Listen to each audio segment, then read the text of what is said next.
I'm not gonna lie, I feel really tired right now.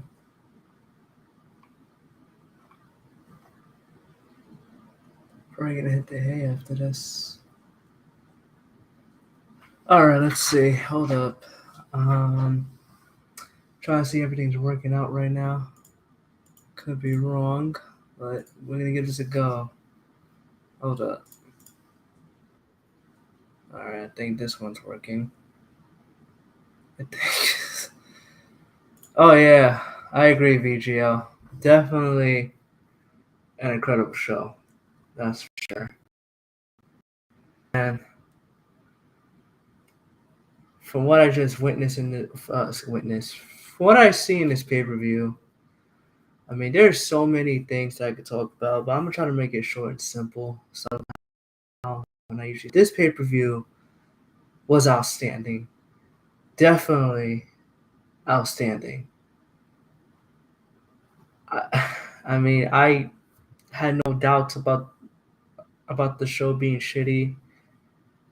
I was just hoping it was gonna be a good show. Turns out my high, and I'm glad that it won. But thank you for coming in. How you doing? The shit show. It sounded like it. Probably falling asleep. And why in the blue hell is my camera at the lowest fucking quality ever? Man, this is terrible. Hold on. I think I should have done it with a different stream, but whatever. Anyways, wow, I got more people again. Hello, welcome. Welcome to the craziness. Hello, welcome. Now, night two would be great. Oh, without a doubt. I'm really hoping that night two will definitely deliver. Because night one put out access to seats, then I hope night two will be better as well. The past three manias have had an iffy night two. Yeah, because if you put all the good stuff into night one, I'm literally looking at my camera in this one. Why does it look so blurry and so shitty? What the hell's going on? Hold on, I may need to reset it. Oh my god, it looks horrible. I may have to fix that up when I get a chance. But anyways, love the show, awesome. And man, I really gotta get to the whatchamacallit, the man, I'm exhausted, I ain't gonna lie. The card, because the card were, well, I don't think I'm gonna get into every single match in my opinion, but I will say that some of the matches, well, actually one match in particular I was very skeptical about, and I believe it was the the John Cena versus Austin Theory. Reason being is because we haven't seen Cena wrestle in quite some time, and I don't know if he's gonna deliver like how he used to. But I'm glad I was being proven wrong, because even to this day, this man can still kick ass, and I liked what he did in his match with Austin Theory. But now that Austin Theory got the W, the question remains: what the hell is gonna happen now between John Cena and Austin Theory, unless they're gonna put it into Backlash. I'm not particularly sure, but I like how it went regarding of the show, how they tried how they tried to make Cena acknowledge Austin Theory. Oh, he was his hero. He was the best and all that jazz. But other than that, I was not surprised with the fact that Austin Theory was gonna win. I'm kind of glad that Austin Theory gave John Cena. No, excuse me. That John Cena, was gonna give Austin Theory the W in this one, leading the younger guys, for the next generation of wrestling, and then just see where it goes from there. Um, how I feel about the storyline in general, well, I guess it had its ups and downs in my opinion, but it was doable. Definitely better than nothing. I mean, not really one of my favorites, but it had a storyline. I like how they had to bring up several classics like the one that Cena did during the Ruthless Aggression era days. That was pretty cool. I kind of wish they would bring back the spinning title. I know not everyone was a fan of that title, but I thought it was pretty cool. But that's just me. Anyways, pretty cool, or I should say, good match. I thought it was a good way to at least start the show. All right. The other one that, again, I'm not gonna go through exactly like how the match is. Only thing I knew was that Snoop Dogg and The Miz, they were hosting WrestleMania. Um, it was all right.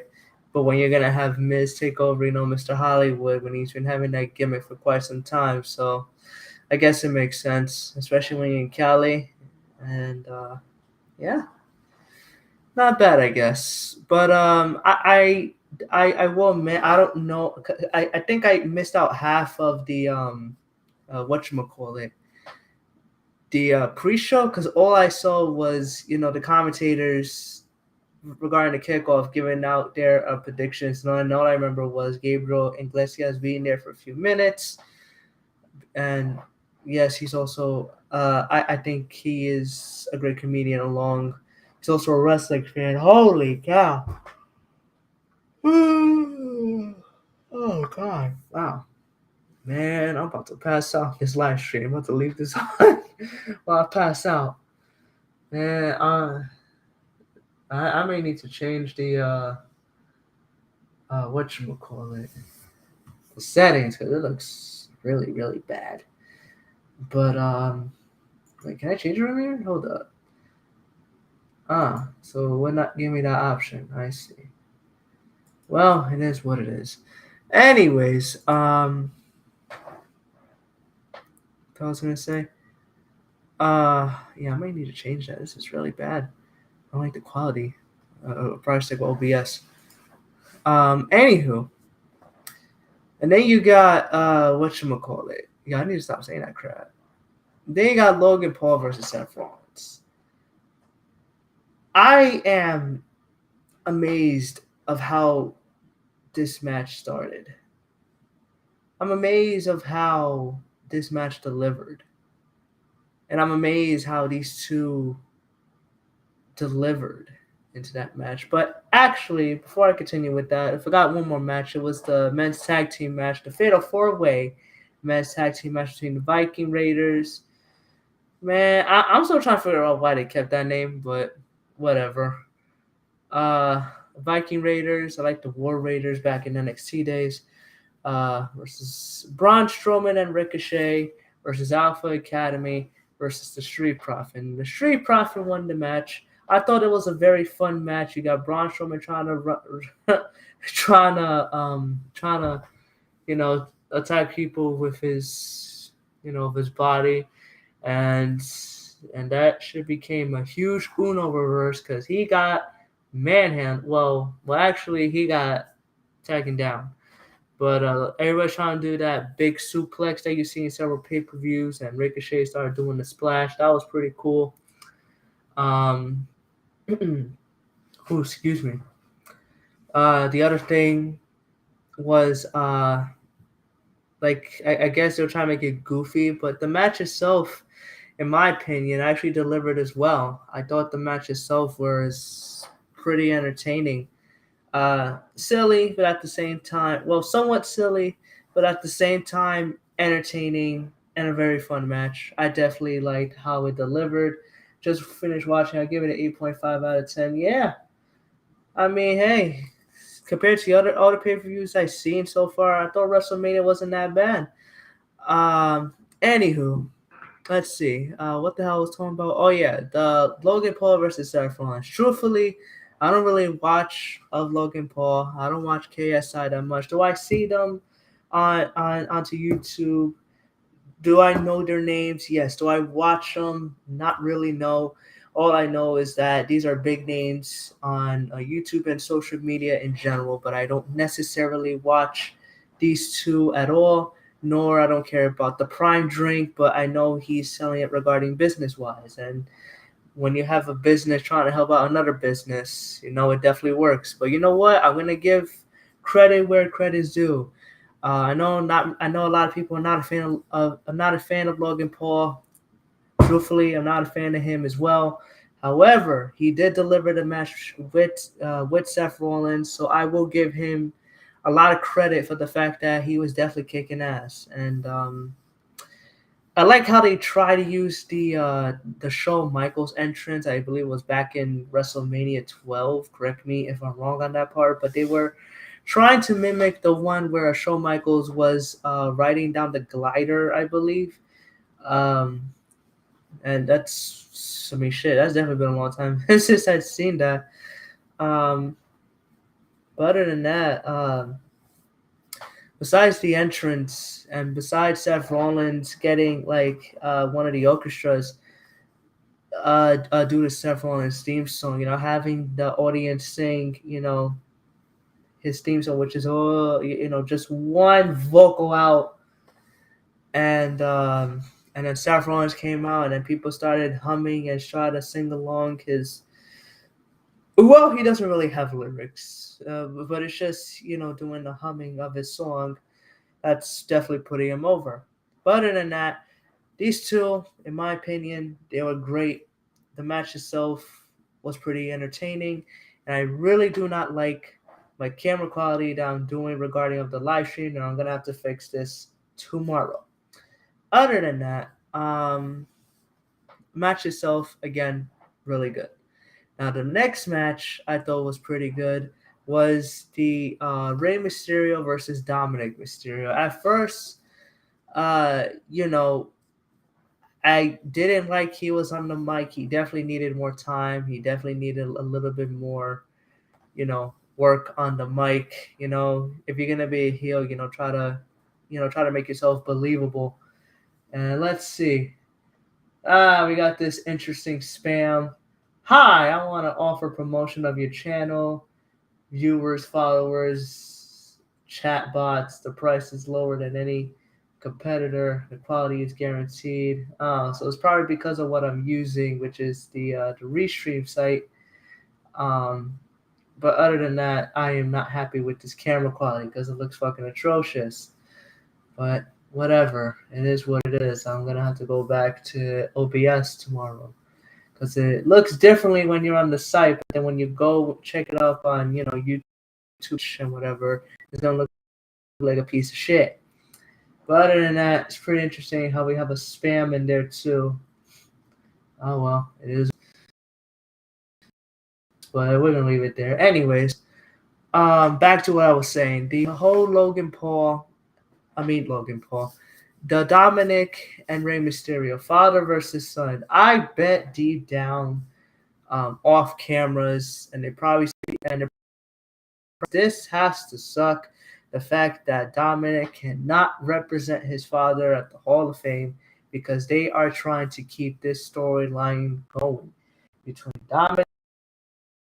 But I definitely like what they did in terms of keeping the storyline even during Rey Mysterio's Hall of Fame when you got Dominic walking out of his father Hall of Fame and Rey Mysterio was upset about it, and then he mentioned something about that he's gonna handle business tomorrow, which is pretty much today.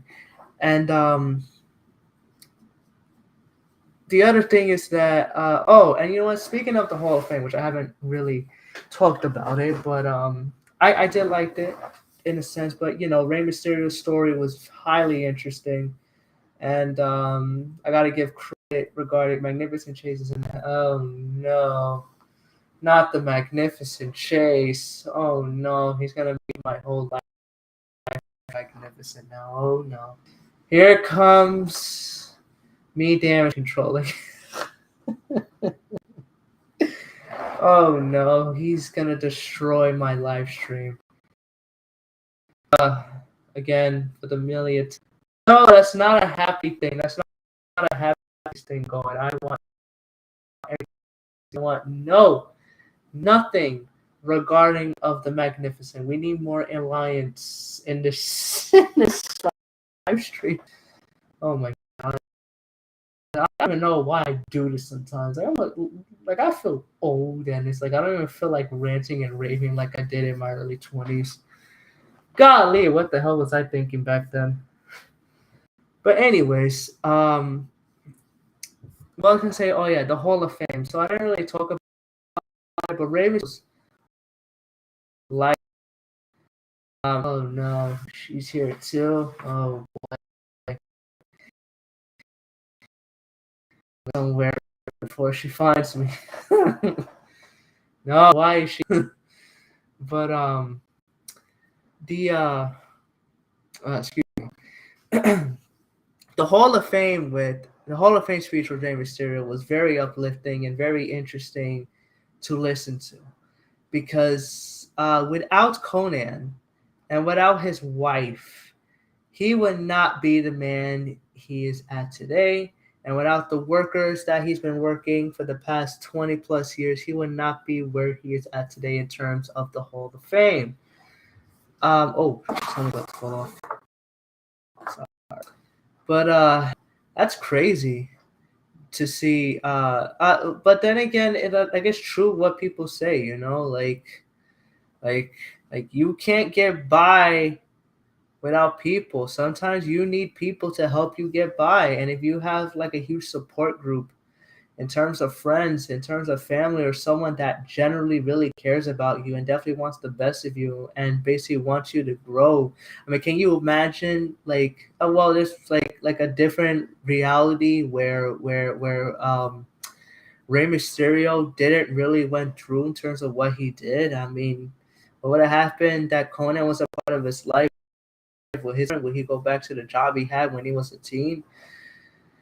Like it's very interesting to see how life works with people, and it's great to see all these people they've been watching when I was a kid, when all these other people at the time were kids, watching him be part of the Hall of Fame, highly well deserved. I definitely must say, and like it's great to see that. I bet all these wrestlers that have been wrestling for such a long time definitely has a lot of stories to tell, a lot of things they want to talk about, a lot of things that they can really really people knew Rey Mysterio in person. He probably has stories for like for decades about what happened in this company and that company and etc. This man definitely lived the dream, and I'm very happy for him that he got to live the dream, and he's still, very active to be wrestling today. Now, from what I hear, is that he could be retiring. I don't know if that's true or not, but time will tell, and unless Rey Mysterio or the WWE says otherwise. But back to the match between Dominic and Rey Mysterio. I like how Dominic definitely improved as a heel.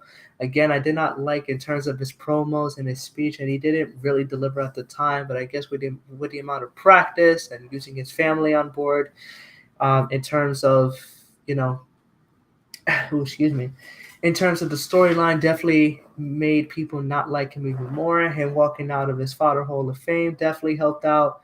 So it was very cool to see him pick up that heel gimmick that he was still going on. But like I mentioned, it must have been hard, off cameras to not have Dominic, um, introduce his father in the Hall of Fame and just not be part of it and just celebrate his father because they're trying to keep of Dominic Mysterio. But I'm pretty sure deep down they're both happy with how it went down. And I thought it was a good match overall, very entertaining. And it just makes me wonder what's going to happen with night two and what's going to happen with Monday Night Raw. And speaking of part of Judgment Day, because I know Damian Priest and Finn Balor was there trying to distract him. But the next thing was Sasha. No, shoot, not. I'm sorry, not Sasha. What the hell am I thinking? Oh my god, I'm all over the place. Jeez, and it's worse that Sasha to go away. Sasha, go. No, I am not telling her we're married. Oh my god. But the match between Rhea and Charlotte, um, kind of interesting how things work at times, but you could tell people definitely wanted Rhea to win this match, and she did. She defeated the Queen Charlotte that people kind of still boo her. And Omega, what's good, my guy? How you doing, man? Welcome to the shit show. I'm very fucking tired. After this, I'm gonna go straight to bed. Anyways, no worries, man. If you thought the show was okay, that's totally fine. I understand not everybody has the same point of view. And here's the other thing that I noticed that when it comes to several pay-per-views, you can have an amazing pay-per-view and deliver every single match. But there's going to be a time where fans are going to feel tired, they're going to feel sleepy, and some people just may not have that hype anymore because it's a lot. It's a lot to take in. I think 4 hour pay-per-view is definitely a lot. That to me, that is like a part-time job somewhere, a 4 hour part-time job. That's definitely way too much. But you know what? I can't really complain much because all the matches that I saw was, in my opinion, really good. Now, I'm not saying everything is the best, but there were a lot of good matches, in my opinion, in terms of night one WrestleMania. But it's definitely way too long. I would have been okay if we like.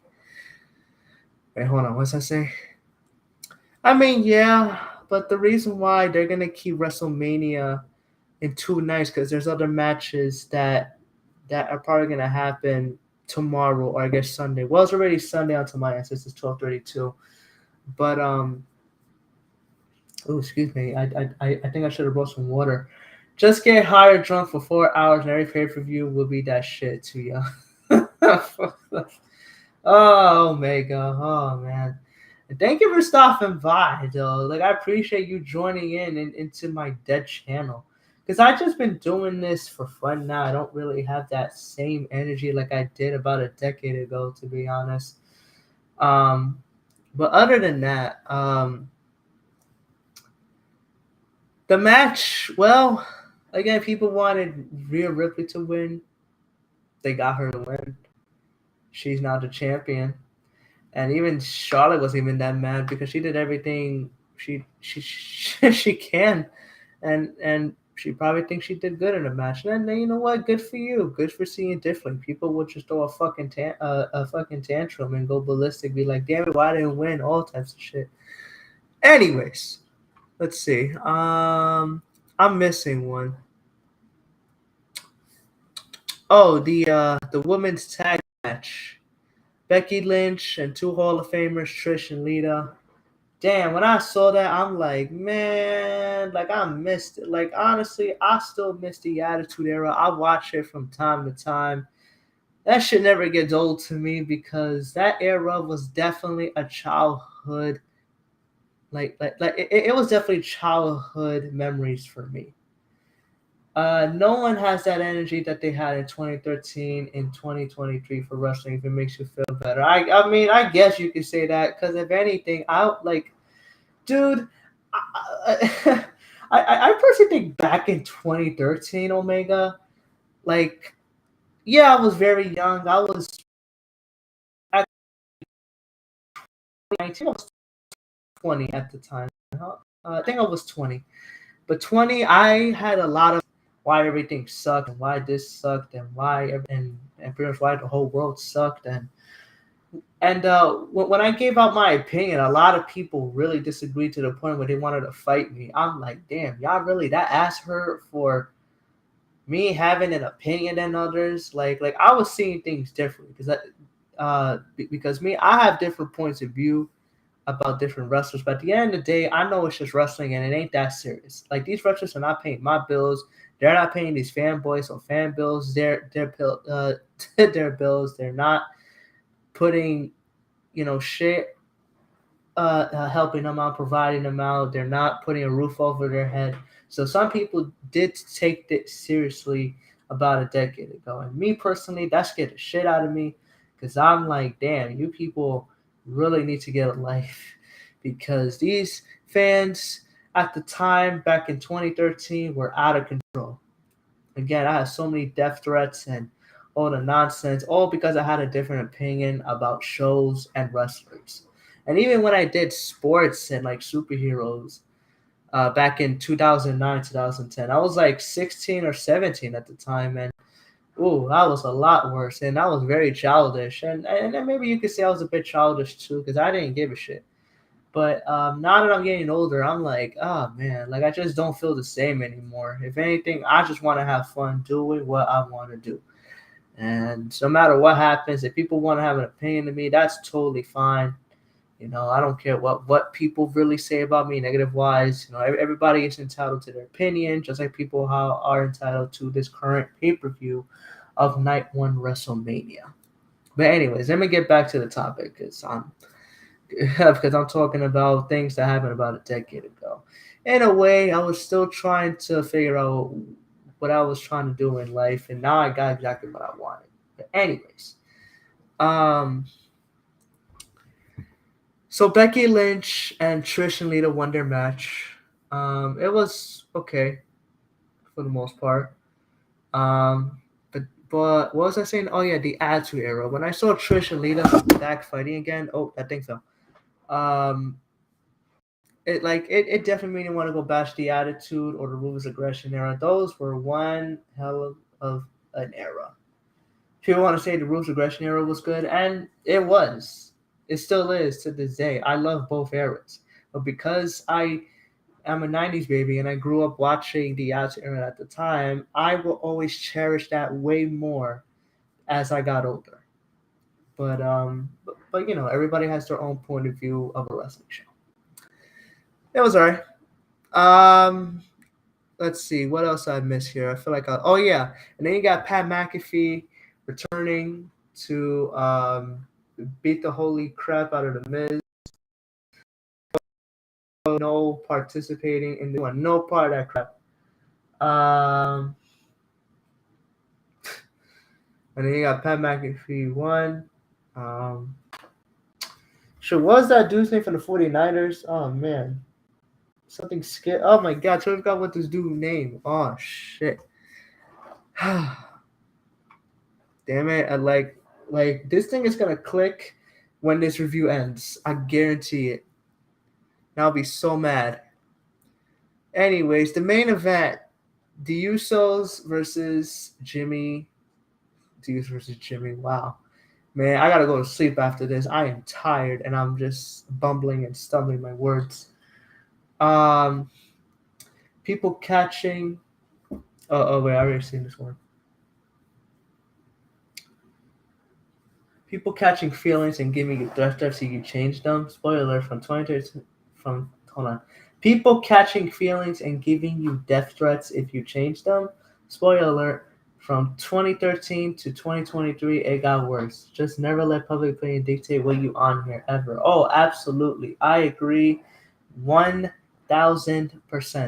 And that's never gonna change my thought of view about a certain wrestler back then. I mean, like again, it was a decade ago. Nowadays, me personally, things have changed. A lot of things change. My point of view back then doesn't mean shit now. At the time, like it was just my opinion regarding what was going on in the product and how I felt about the show, how I felt about the wrestlers, and just how I felt about several things in general about wrestling. And again, people just had major issues. I mean, I did troll in terms of these, ass hurt fanboys. I admit to that. I wanted to get them upset, rile them up even more, because that's what kind of brought some type of attention to my channel by pretty much bashing the wrestlers that a lot of people seem to like. But I never bashed technically anyone for how should I say it, for enjoying a show. I only bash the fanboys that have like a deep connection to these wrestlers that they never met. And if they do meet them, they're not your friends, they're not your family, they're just people that you see on TV. But anyways, I agree with that sentence. I agree with that statement, and that's never gonna change. But anyways, it's a shame that even to this day, even in 2023, things are not looking better, unfortunately. Um, which is why I kind of left the YouTube wrestling community, and which is why I don't want no part of it at all whatsoever. And I'm glad the things I'm doing right now is helping me, become successful, made me live a happier, and healthier life. And I moved to a beautiful place, and I'm pretty much living the dream I get to do every day, just like how these wrestlers get to live their dream every day. So I personally think it's a blessing that I left that community. Otherwise, I think I would have never grown. But then again, I had my channel. Like, I feel like if I didn't delete my channel, it probably would have been bigger. But you know what? I just wasn't feeling it. I just felt burned out at the time. Tried to come back, and I didn't feel like it again. Burned out, and I tried coming back, and now I just want to do everything for fun now. I don't really feel the same as I used to. Try to be dedicated over a wrestling show. To me, now I just want to have fun and just pretty much enjoy what I like to do. Is just give out my thoughts and opinions on a show. Um, I think someone mentioned you make profit. I mean, the thing is that I already make profit in terms of the things that I like to do on the side. For those who do know me, yes, I have other things on the side, and yes, I made that into a career. And because I've been doing it for several years now, I made it into a dream come true, and that made me happy. But anyways, I'm getting off topic here. Main event.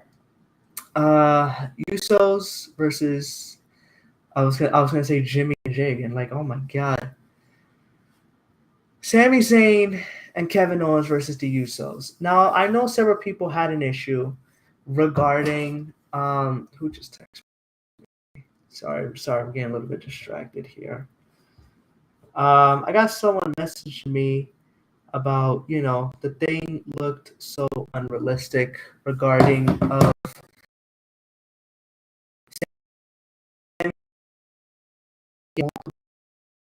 multiple super kicks in the head. And when they did a little bit on one of the Usos with the 3 kicks, that was enough to basically make him lose the match. And who also commented here made a good point. When they have their big main event entrance that has a celebrity with it, it's a sign that they're gonna lose. And I didn't even know that, to be honest. Like, I didn't thought nothing of it. Like I had to look back, you know, anyone with the main event WrestleMania that has a celebrity their theme song to see who was gonna win and who was gonna lose. And for the past few years, like, it's been happening, and I'm like, wow, he definitely does have a point, and that mind boggled me. Um, but I think some people may know already unless they're looking at spoilers. But at the same point, I didn't even look at that as well, so that kind of surprised me. Like a Chase never told me that thing will continuously just basically flew over my head. It probably will be again next year too. But anyways, I can understand why people will have an issue with the main event, like Sammy and the Kevin Owens, and they're still kicking out. To me, that kind of reminds me of the match between John Cena and Dolph Ziggler when they had their cage match. Just constantly kept kicking out, and it took for John Cena getting the victory. When Sami Zayn kicks on I believe it was either Jimmy or Jay, they somehow get the victory. So I can understand why people will be upset about that. But other than that, the match is so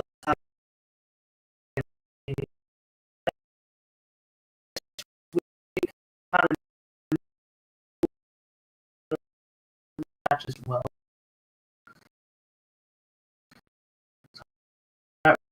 WrestleMania was highly entertaining. Oh, looks like I'm having internet issues. Oh boy. Well, I have to hurry up then. All right, so that's just my personal opinion about the pay-per-view, and I'm gonna have to get off of this and try using OBS again. I'll definitely do it when the second pay-per-view comes out, or when I decide to talk about a different topic. But other than that, whoever was here, whoever commented, thank you all. You're all awesome. You're all amazing, and I definitely want to do different topics other than just wrestling, and just have other things on my mind as well. But we'll see what happens. Time will tell. Again, thank you all for watching. Again, I thought this pay-per-view was great, and I look forward to part 2 along with Monday Night Raw. Hope you guys have a good night. Stay sexy, and most importantly,